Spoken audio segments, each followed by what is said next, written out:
Hello everyone, welcome to my channel. Friends, તમારા બધાની request હતી, ખાસ કરીને સાહિનબેનની, કે રસ્ક શીખવાડો. તો મેં આજે માવા રસ્ક તમને શીખવાડ્યા છે અને એકદમ એક્યુરેટ રેસીપી છે. રેસીપી છેક સુધી જોજો. હું તમને તોડીને બતાવું છું. તમે જુઓ એનો ક્રંચ માઇક્રોવેવમાં પણ બતાવ્યા છે અને ઓટીજીમાં પણ. તો બનાવવાની શરૂઆત કરીએ. સૌથી પહેલાં મેં અહીંયા 250 ગ્રામ મેંદો લીધો છે.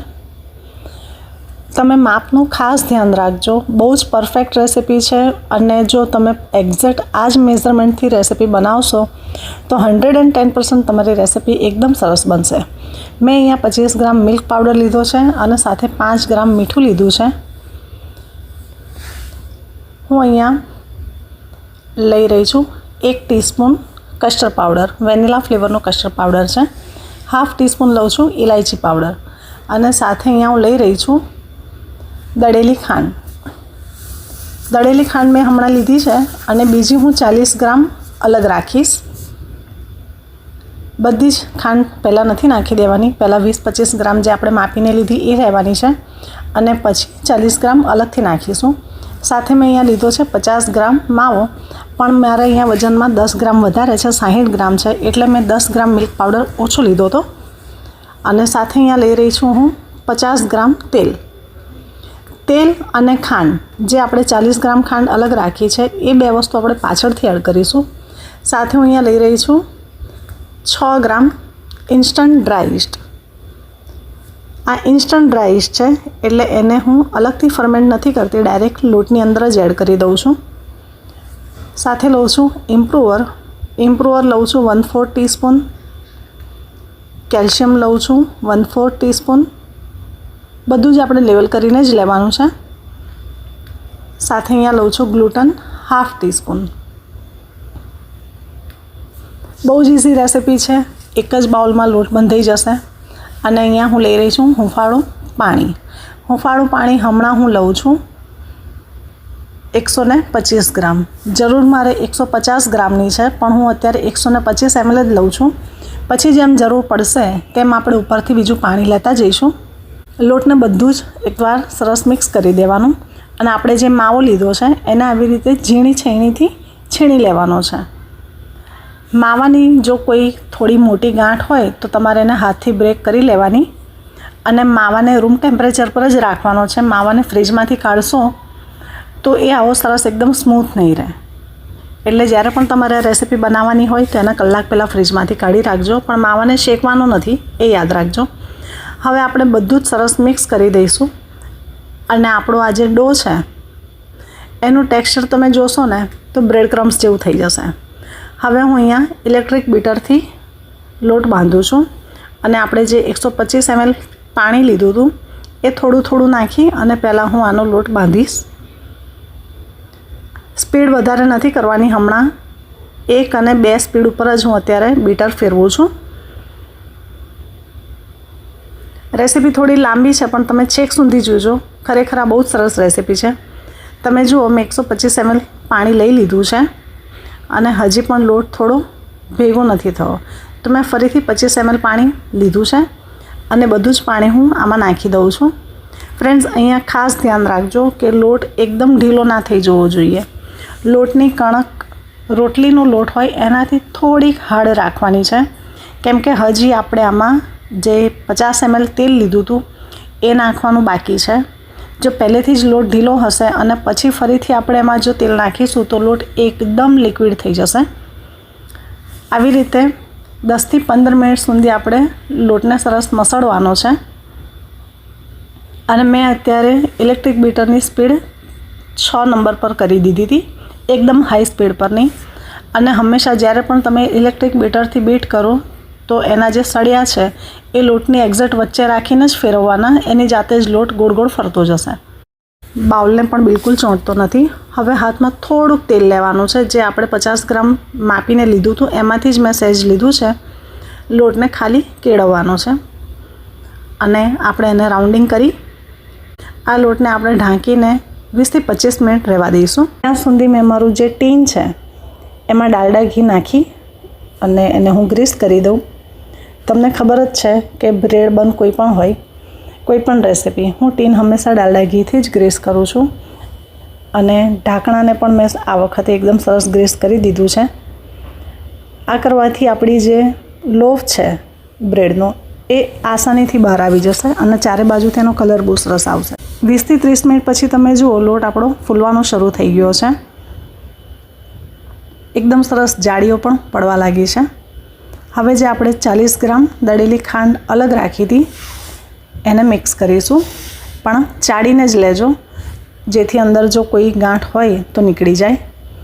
અને સાથે આપણે જે તેલ લીધું હતું એ તેલ પણ હવે લઈ લઈશું.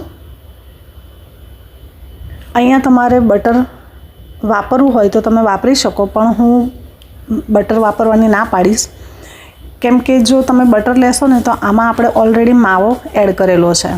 બટર અને માવો બંનેનો ટેસ્ટ અલગ છે, તો આનો જે લાસ્ટમાં જેનું એન્ડ રિઝલ્ટ આવશે ને એનો ટેસ્ટ તમને નહીં ગમે.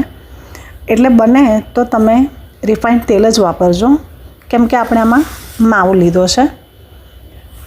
હવે તમે જુઓ લોટ આપણો કેટલો સરસ સ્મૂથ બી થઈ ગયો છે અને ઢીલો પણ થઈ ગયો છે. જો પહેલેથી જ આપણે આવો ઢીલો લોટ રાખ્યો હોત અને પછીથી તેલ નાખ્યું હોત તો તમે વિચારો કે આપણા જે લોટ છે એનું ટેક્સચર કેવું આવત. આપણે ફરીથી લોટને અડધો કલાક રેસ્ટ આપીએ છીએ. લોટ સરસ ફૂલવાની શરૂઆત થઈ જાય, તમે જુઓ લોટ એકદમ સરસ ફૂલવાનો શરૂ થઈ ગયો છે. આ લોટ હું તમને એકવાર બતાવું કે કેટલો લોટ થયો છે. તો અહીંયા તમે જોઈ શકો છો કે મારો જે લોટ છે એ બનીને રેડી થયો છે. કરું છું 600 ગ્રામ જેવો આપણો લોટ છે, તો હું આમાં 200 ગ્રામ લોટ અલગ કાઢી લઈશ અને 400 ગ્રામ જે છે લોટ એ હું ટીનમાં ભરીશ. જો તમારી પાસે ટીન ના હોય તો તમે ટીન વગર પણ કેવી રીતે બનાવી શકો એ પણ હું તમને બતાવું છું. તો આ જે 200 ગ્રામ લોટ આપણે અલગથી કાઢ્યો છે એ તમે જુઓ એકદમ સ્મૂથ છે. આને હેન્ડલ કરવાનું થોડુંક તમને અઘરું લાગશે, પણ કંઈ વાંધો નહીં આવે, આનું ફિનિશિંગ સરસ જ રહેશે. જો અહીંયા કદાચ તમે ઘઉંનો લોટ વાપર્યો હોત ને તો કદાચ તમને થોડી પ્રોબ્લેમ આવે, પણ મેંદાનો લોટ છે એટલે વાંધો નહીં આવે.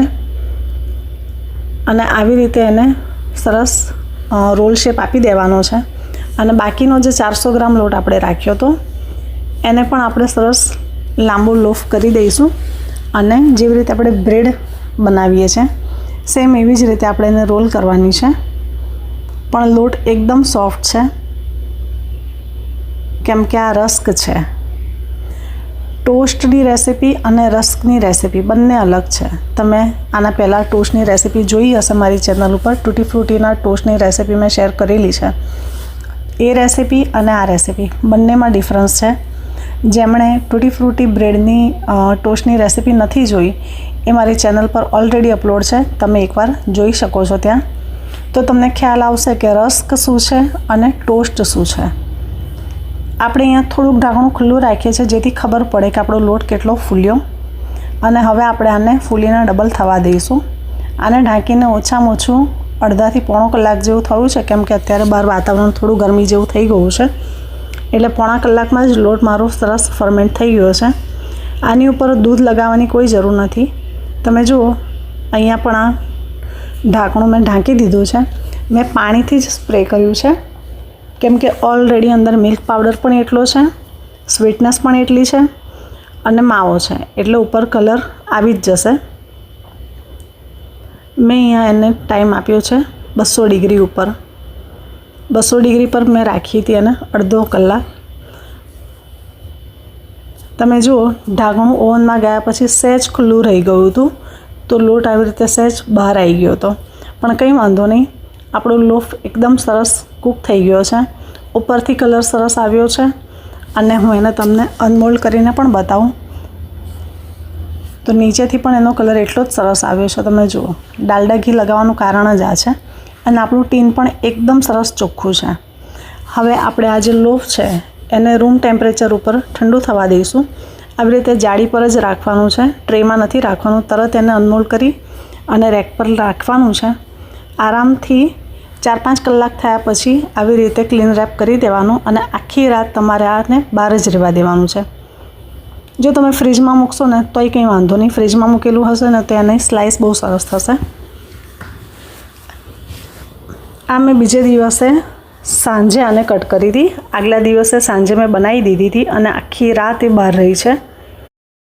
હવે મારી જે રસ્ક છે એને પ્રોપર શેપ આપવો છે, લંબચોરસ. એટલે આજે સાઈડ ઉપર જે થોડુંક બહાર આવી ગયું હતું એને મેં કટ કરી લીધું છે અને આવી રીતે બ્રેડ નાઇફથી હું એક સરખી સ્લાઇસ કરીશ. જો જાડી કરો તો બધી જાડી કરજો, પાતળી કરો તો બધી પાતળી કરજો, બધી એક સરખી સ્લાઇસ કરજો જેથી બેક કરતી વખતે બધી ઇવનલી બેક થાય. તમે જુઓ એનું અંદરનું ટેક્સચર. આ તમે માવા બ્રેડ તરીકે બી ખાઈ શકો છો. આ એમને પણ બહુ સરસ લાગે છે. સાથે હું તમને એ પણ કહી દઉં કે મેં અત્યારે મારા ઓવનને 160 ડિગ્રી પર પ્રીહીટ કરવા મૂકી દીધું હતું. તમે જુઓ બંને રોડ ઓન છે અને 160 ડિગ્રી છે. હું આને ટાઈમ આપું છું 40 મિનિટ. આના પહેલાં પણ મેં તમને બતાવ્યું હતું કે 20 મિનિટ થશે એટલે હું આને પલટાવી દઈશ. એ બેક થાય છે ત્યાં સુધી હું જે આપણે રેગ્યુલર જે આપણો રોલ બનાવ્યો હતો એને પણ હું તમને કટ કરું. તમે જુઓ મેં બધી એક સરખી સ્લાઇસ કરી છે અને એનું અંદરનું ટેક્સચર તમે જુઓ કેટલું સરસ છે. કલર પણ એટલો સરસ આવ્યો છે. આને આપણે માઇક્રોવેવમાં બેક કરવાના છે.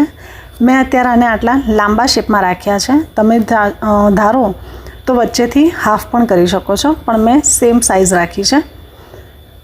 આને પણ હું માઇક્રોવેવમાં કન્વેન્શન મોડ ઉપર 150 ડિગ્રી ઉપર હમણાં બેક કરું છું 10 મિનિટ. 10 મિનિટ પછી પલટાઈ દઈશ એટલે ફરીથી હું એને 10 મિનિટ ફરીથી બેક કરીશ એટલે ટોટલ 20 મિનિટ અને આમાં આપી છે 40 મિનિટ. તમે જુઓ અહીંયા 20 મિનિટ થઈ જશે એટલે હું એને બહાર કાઢી લઈશ ઓટીજીના. માઇક્રોવેવના તો 10 મિનિટમાં જ ઉપરથી સરસ થોડા ક્રિસ્પી થઈ ગયા છે એટલે મેં બધાને પલટાઈ દીધા અને ફરીથી મેં એને બેક કરવા મૂકી દીધા છે. ત્યાં સુધી ઓટીજીમાં પણ 20 મિનિટ થઈ ગઈ હતી એટલે મેં મારા ઓવનને સ્ટેવન ઉપર રાખ્યું છે હમણાં. એટલે 160 ડિગ્રી ઉપર જે અંદર ગરમ થતું રહેશે. ઉપરથી તમે જુઓ ક્રિસ્પી થઈ ગયા છે પણ નીચેથી સોફ્ટ છે. હવે હું આ જે રસ્ક છે એને પણ પલટાઈ દઉં છું અને એને હું ફરીથી મૂકી દઈશ.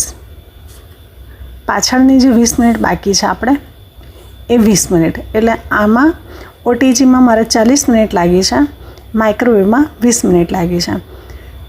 10 મિનિટ પછી તમે જુઓ માઇક્રોવેવના જે આપણા રસ્ક છે એકદમ સરસ બેક થઈ ગયા છે અને એકદમ ક્રિસ્પી થઈ ગયા છે. હવે જ્યાં સુધી ટ્રે એની જાતે ઠંડી ના થાય ત્યાં સુધી આપણે આ રસ્ક એમાં જ રહેવા દેવાના છે.